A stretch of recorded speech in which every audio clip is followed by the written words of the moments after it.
am Nancy Knighton, and I'm with the Arkansas Small Business and Technology Development Center, or the ASBTC. So we have the longest name, so you'll remember us. And we are a university-based economic development program that partners with the Small Business Administration, as well as everyone up here, to bring no-fee consulting and market research services to the state of Arkansas. So we work with those folks that are exploring an idea or an opportunity, those people who have started their business and are looking for expansion, and then those people who just maybe are looking to support a small business that they're in. We really help a variety of businesses, everything from your local dry cleaners to your home-based business to technology businesses. So those folks that are doing research and development within university institutions and other organizations. So we are there to help small business, and we also offer our our training services at a low cost or no cost. So we have webinars that happen across the state for our organization for you to take part in at no cost, and then we have low cost opportunities in regards to training. We have something coming up on September 27th here in Little Rock, starting a business in Arkansas. We'd love you to be a part of that. One of the things that we do for our small business owners in specific that is really something that levels the playing field for them is to help them explore the market research that's available to them to understand the industry and the market area in which they're going to operate. So we bring some of those resources that are usually only available to large companies to our small business owners and our entrepreneurs at no cost. So if you've ever explored trying to find out more about the industry in which you're going to operate, and you know that it costs a lot of money, before you ever do anything, give us a call. We want to be able to help. So we actually operate 7 offices statewide, so we're in your community, and we want to make sure that we're a valuable part of your business and your journey in entrepreneurship. Thank you. So my name is Erin Stanger, and I'm with the Arkansas Regional Innovation Hub. We're located just right over the Main Street Bridge in North Little Rock, right in Argenta. And the Innovation Hub is a really large collaborative ecosystem of innovation that drives economic development. And so what that really means is that we have several areas within our building that can help you with your business. We are a really large makerspace. It's a 22,000 square foot building. So part of our building is all about making. So we have 3D printers and laser cutters and ways to help you create prototypes. I have a mechanical engineer on staff that helps you create whatever's in your mind, your idea. It really helps you helps it come to life. We also have a full metal and carpentry shop, so those of you that are interested in using those tools, you can do that when you become a member of the Innovation Hub. We also have 4 art studios, so we have a ceramic studio, we have a digital studio that has Adobe, so Photoshop, Illustrator, loaded on those computers.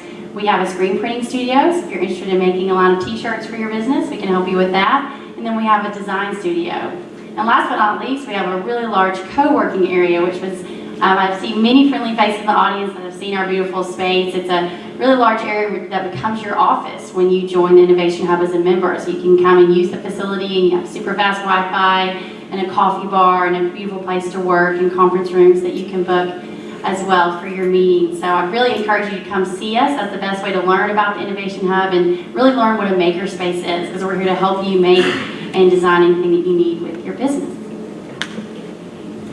Thanks, Erin.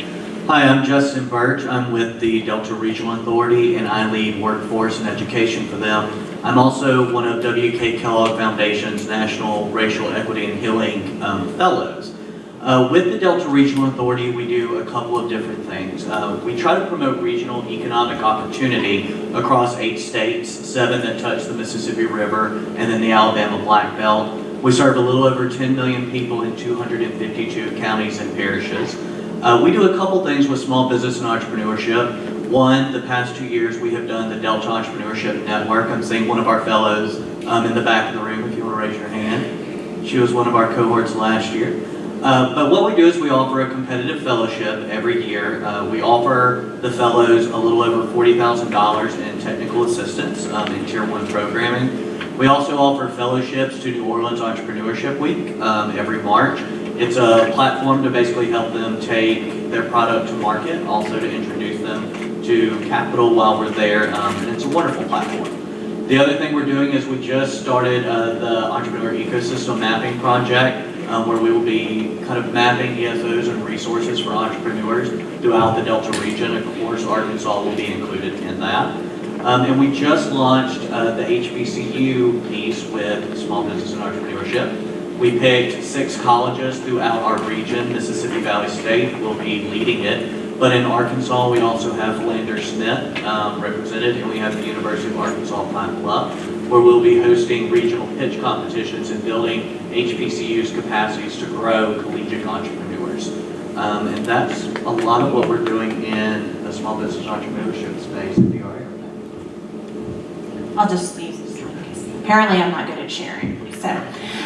So I'm Jessica Johnston-Myers. I'm the Director of Programs and Operations at the Venture Center. And we do a lot of really interesting things. You guys had the pleasure of meeting some of our entrepreneurs this morning. I think Tina was on the panel. She has Zuni Learning Tree. She's actually a graduate of our pre-accelerator program. You also got to meet Mav Sanko. He has Lumo Exchange, which is going to completely disrupt how currency is traded between countries. He just finished our VC FinTech Accelerator that wrapped up at the beginning of August. And you also had the opportunity to meet Justin George. He's the CEO and founder of ASBTC. I hope I didn't leave anybody out. Anyways, 3 of my favorite people got to be on your panel this morning, and you got to meet them. What we do is help people take an idea and turn it into a scalable and investable business. We do that through a really structured process of mentorship with huge, significant industry leaders and serial entrepreneurs. And we also help you determine if your idea is viable, because there's no sense in spending all of your money to grow something that's never going to get anywhere, right? If you're going to invest your time and effort in your business venture, you want to know that you're going to be able to support your family, right? So what we do is help you validate that idea through a very structured process. It may not sound like a lot of fun, but it really is. So we'll get more into that in a minute. And Edward's not good at sharing either. Yeah, I'm not. I've got my own. Thank you. Well, so I'm with the U.S. Small Business Administration. I'm the Deputy District Director here in Arkansas, and we are the only federal agency created solely for economic development through the assistance of small businesses. Our job, we like to say, is a 3C approach to economic development for small business. One is capital. All right, so first and foremost, we help facilitate capital access to small businesses, starting at loans from $500, and we can go up to a threshold of $5.5 million in our 7A loan program, and we can go above and beyond that in our small business investment companies, our SBICs, that can go into multi-tier mezzanine and investment capital for those larger businesses. The other C in that, the second C, is counseling. That's where we have great partners like the ASBTC. Everyone's going to have to learn that acronym by the end of the day. SCORE and accelerator partners to help counseling. That's the one-on-one tactical interaction between all the great entrepreneurs that we have in the seats here and all the fantastic small businesses we have throughout Arkansas. So these counseling partners provide the one-on-one technical training.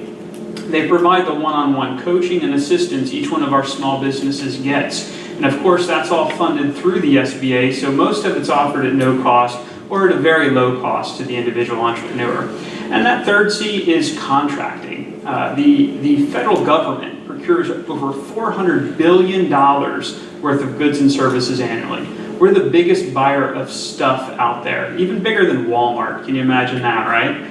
So we want to help facilitate the access for small businesses to compete for those government contracts and that government business. So we also run the 8A program, which is a specific program for socially disadvantaged entrepreneurs and economically challenged entrepreneurs that would get preference to government contracts through what we call a set-aside. So we can help facilitate and offer interaction through that, the certification process, and also information about how to get into federal procurement for those small businesses. So I'm hoping to have a great and exciting conversation throughout the day, and of course open it up to any questions that you guys have. Hopefully they'll be challenging questions. I'm sure you have a couple good ones out there. Actually, we do. One quick thing I have to teach, just so to help people here, because we're all used to working together, but ASBTC, we've said several times this acronym, even for them is tough, but we figured out a little trick, so I'll teach it to you all. If you group the letters in 3-letter groups, it makes it so much easier. So ASBTC, and it's kind of a little, yeah, it's a cheer, it's a rap, it's a ASBTC. So now you'll know ASBTC, and everyone will be like, what's that acronym again? ASBTC. Now if you have to ask me clearly to write it out, I don't get it correctly because I left out development. So it's Arkansas Small Business and Technology Development Center. But ASBTC, now you know, we do have great questions to Edward's point. This is something I think that probably a couple of the panelists could speak specifically to, and not everybody has to answer this, but we can talk about this. In this morning's session, the entrepreneurs talked about, several of them, I think Gina talked about that first 2 years, and how that is such a struggle for most entrepreneurs because you don't have enough traction to maybe get the customers you want. And I think Maura also talked about building, you know, going as an ad to ad agencies, and they're like, well, come back in 2 years when you have other, you know, customers, but how do you get those customers? So the question from the audience is, how do you get money for startup before that 2-year financing mark where a traditional road to financing, and I think kind of my gut was SBA, and Yeah, you just listed sure. a litany Over here. Give me a soft one to start off with. a litany of opportunities. Absolutely. I think one of the first things is, and that's always what we hear, and I think a study that recently went out in partnership with the ASBTC, and the Federal Reserve Bank of Kansas City identified cap access as one of the struggle points for most small businesses nowadays. And just as you hear, that one large business that doesn't want to buy from somebody that's less than 2 years old, even more so as a traditional bank doesn't want to lend to somebody that hasn't been in business for at least 3 years. And so that's a pretty normal turnaway that most banks will give to those newly formed businesses because they're the highest risk point beyond that 3 years. So within that first 3-year span, 2 years, great, but most banks are even looking into the 3-year point before they feel like the business has been de-risked enough for them to be able to loan to. So we have to figure banks are the most risk-adverse entity out there to create wealth with. And when we look at kind of the entire environment of small businesses, we see that a lot of businesses start, one, with founder savings. We know that most businesses start with the money that the co-founder or founders can put together out of their own savings account. So generally, that's how most businesses are funded. I think Inc. did a study on their 500 largest, fastest growing companies, and it said 80% of them started out with founder savings. And out of the 80% that were on there, it was under $50,000 that it took to start that business. So when we look at it, really that money has got to come from the individual founder, because if you're not willing to put your money at risk and your skin in the game, don't expect too many other people to do it. Now, I'm sure Jessica's got some pushback on some of the angel investors in this early stage when you have a scalable business, but in the way we look at it with all small business, the entire group, whether you're a technology company or not, the first 2 years is going to be the hardest. And if you're not willing to throw some fuel onto your idea and really put some skin in the game, it's going to be hard for you to get funding no matter where you go. So to quickly wrap that up, the SBA does a loan guarantee program which will help reduce some of the risks to the bank. If you're still a really rough applicant, which you don't have a great credit score, you don't have any collateral to put up for it, it's going to be your biggest challenge. What we do have is we have micro lenders that can help start that conversation as early as possible. And to echo what the fantastic entrepreneurial panel said this morning, financial literacy is key. You got to know your credit score. You got to know what the banks are looking for. Come talk to me. Come talk to anyone on my staff so we can help educate you in that process before you go and ask for money. Because we don't want the conversation to go, how much money do you need? How much are you going to give me is the answer. That's not the right answer. So we want to prepare you and develop you to be successful during that conversation. I've got mine because I don't share. Can I respond? Oh, I'm sorry. Oh, it's okay. It's okay. I just want to say that we are very knowledgeable about the programs that Edward has in place with the SBA for the guarantee. And through the Small Business and Technology Development Center, we work with entrepreneurs to see, okay, are you on the 3-month plan, so ready to go to that bank and get started? Or are you on the 3-year plan? Either one is great for us to be able to say, how can we help you get to the point where you can open the door?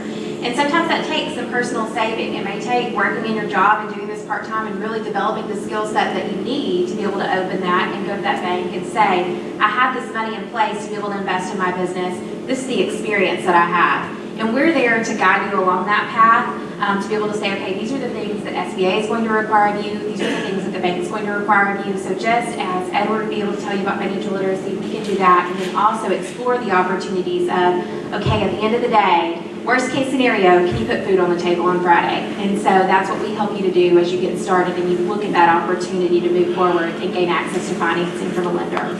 And I'll pivot to Jessica because there's, like Edward said, no matter if you're wanting to scale or you're just a small business wanting a loan, the process at the beginning, if you don't have cash, you don't have cash.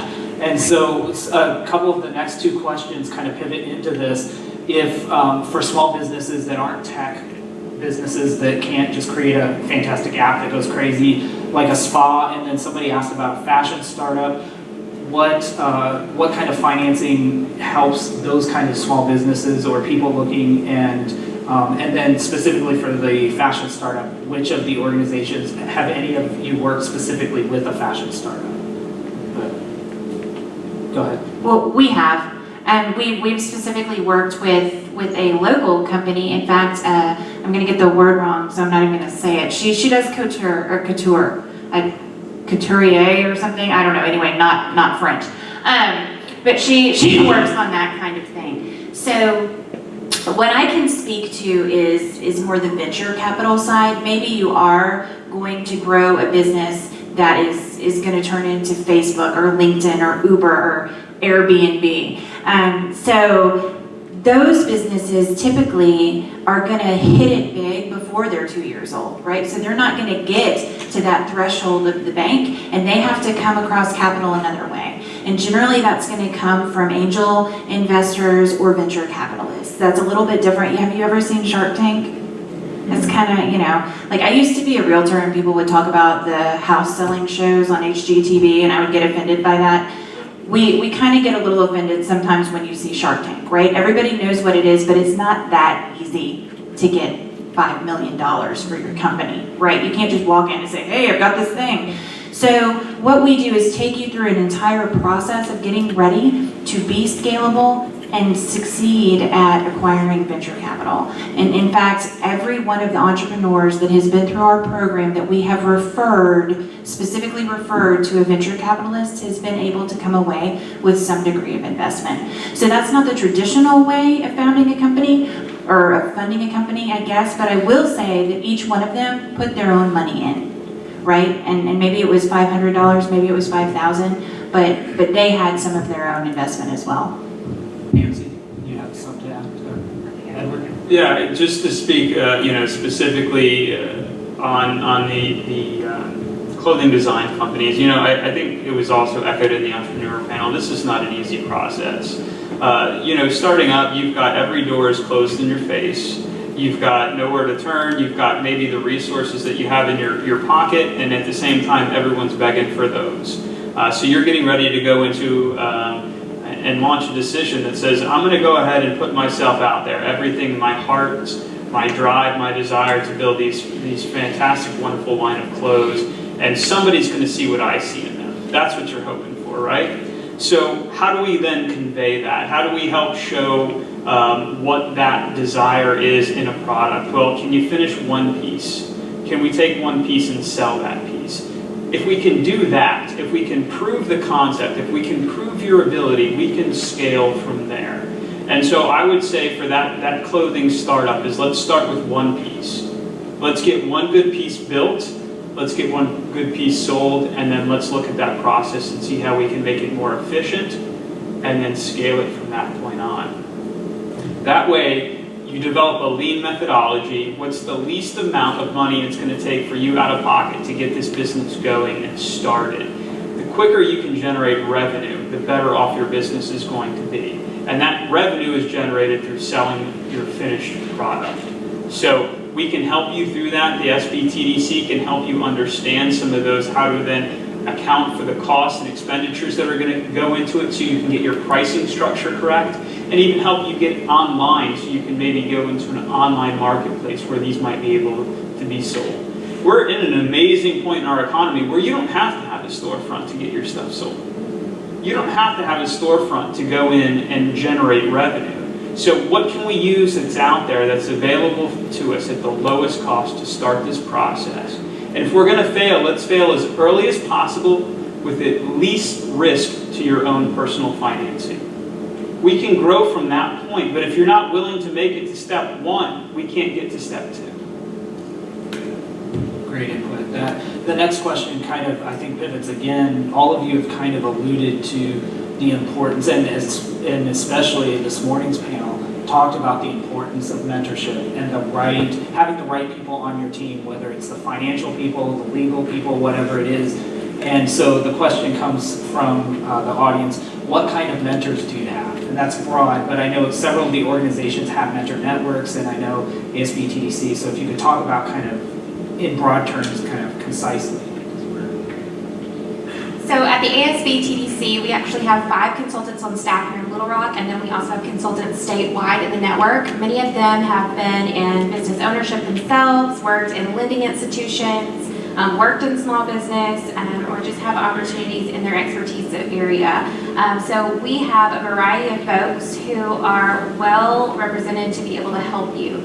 Also, what we do at our office is if we're not the right person to help you, we don't waste your time. We make sure that we find that person because you're an entrepreneur or you're a small business owner and you're trying to move quickly. And so because we have this network of experts and we have other people within our community that are experts, we're able to direct you to the right source. But our consultant staff is well versed in the needs of entrepreneurs and how to help them get to that next step.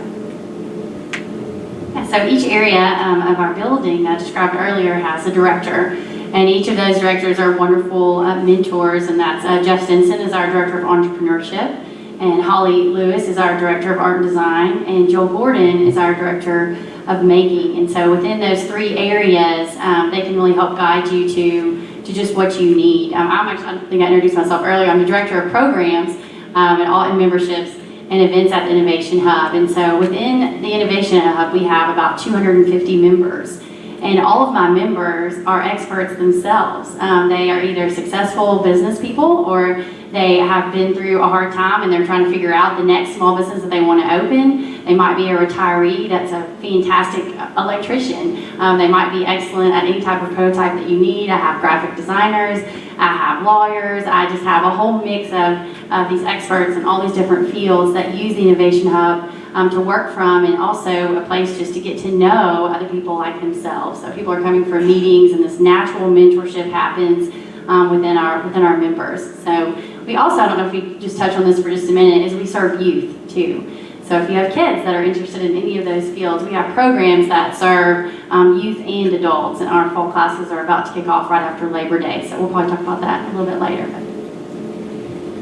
Sure, so DRA outside of the DN and HBCU is not necessarily known as a direct service program. We largely try to build the capacity of entrepreneur support organizations to provide this mentorship. But in terms of the DN and the HBCU piece, what we have done is partner with the Allen Entrepreneurial Institute out of Atlanta, Georgia, and have brought them in to provide that mentorship. We really felt like our entrepreneurs of color needed a mentor of color to go through this process. So when we get to this point of talking about investing your own, private capital and getting your skin in the game, we need that kind of mentorship to come in and say, that's true, but let me tell you, as a Black entrepreneur, there's this wealth gap that maybe I didn't necessarily have those private funds to put in. My personal network did not have those funds to put in. Traditional doors were closed to me because of this. Having a mentor who has dealt with similar issues come on top of that, I think has made just kind of a world of difference. But that's largely how we have provided mentorship to our programming. And I will pass it on to you. Well, just very quickly, we don't believe that mentorship is accidental. We also don't think it's just hanging out with people and having a cup of coffee. We strongly believe that mentorship is structured, follows a very specific method, and should be from trained mentors. So we actually have over 60 trained mentors now. They've been through a really rigorous training program, and in fact, they have to sit through 8 shadow sessions with other master mentors before they can sit down with somebody on their own. So you can rest assured that if you are lucky enough to get an hour with one of these really excellent entrepreneurs, that it's going to be worth your time and you're going to walk away with some knowledge. And finally for us, we also grant funding to an organization called SCORE. And SCORE is made up of a group of volunteer nonprofit counselors that give one-on-one confidential private counseling to individuals anytime. They're located down on Riverfront Drive in our office. You can go down there and meet with the director, Jim Sadler, or one of his folks, and get that free one-on-one counseling and mentoring through their organization, again, free of charge to the individual. Great. We're kind of actually at it's 1:38, so we're a little bit, but there's one last question that, there's several questions addressed to individuals, so if you ask those questions to specific panelists, I'll ask you to meet with them after the rest of the time you'll be able to directly, but this was a kind of overarching question that maybe one or two of you can pick up. What's the most common mistake you see from entrepreneurs? So the biggest thing that we see is entrepreneurs who are wrapped up in the product and not in sales, because entrepreneurs are generally product people and idea people and not sales people. And at the end of the day, if you don't have sales, you don't have a business, you have a hobby, right? Anybody else? I would, I'll just jump on that one. I would say waiting too long. They wait too long before they come see me or one of the other ESOs in the room. I think the quicker they can get in front of one of the support organizations here, the quicker they can understand how to build their team, maybe what some of those gaps and resources can be, and how to start addressing those early on in the process so they don't wait. What I hate is that the doomed small business on its death rattle that comes through my door and asking for assistance at that point. The earlier you can come to either the ASBTC, to any one of the DRA guide makers or the Innovation Hub or the Venture Center, or even to me, and say, hey, what do I do? Where do I go from here? We can help guide you in that right direction. So don't wait. On our end, it's more about, we talk about this term of founder syndrome. In no way ever is it personal for us. What we see when we provide the Delta Fellowship is we're bringing you tier 1 programming to the table. Each fellowship is valued at about $40,000, and being able to sit in that room and accept critique from people who want you to succeed. We constantly get pushback from entrepreneurs who know it better than anyone else, and that may be. It honestly may be. But we just want people to know that the programming is there for you to take advantage of, and don't take that critique personally. Learn to be able to take that and grow, because we really do. We want businesses in Arkansas and in the Delta Regional to be successful. So my answer would be fear. Many of you are people that I know in the past, and oneself, I'm sure I'll meet, are just fearful. You're just afraid to take the next step. You don't know where to turn. You don't know, what kind of team you need to surround yourself with. And I think fear can really just stop you from moving forward. And I think what's important to take away from today, and just hearing about all of us, we're all here. Like, we are here to help you. We all have different resources, and we can be your team. And I think you just need to remember to surround yourself with people that believe in you, and just don't be afraid, because you don't have to do it alone. And sometimes entrepreneurship is all about me, but it really needs to be about we. And you can build this huge team, and so you can just be better if you're surrounded by people that support you and are knowledgeable and can help you. And I would kind of echo what Edward said. We're being undercapitalized in the beginning, and going ahead and jumping in with 2 feet and maybe not having exactly what you need to make sure that you can meet your expectations of your customers, the expectations of your business, and the expectations of possibly employees can really hurt a business. That's why you definitely need to talk with someone from one of the entrepreneur support organizations to make sure that while the plan may not always go as you hope it will, that you kind of have a guideline to keep you on track and keep you focused about what you should be doing.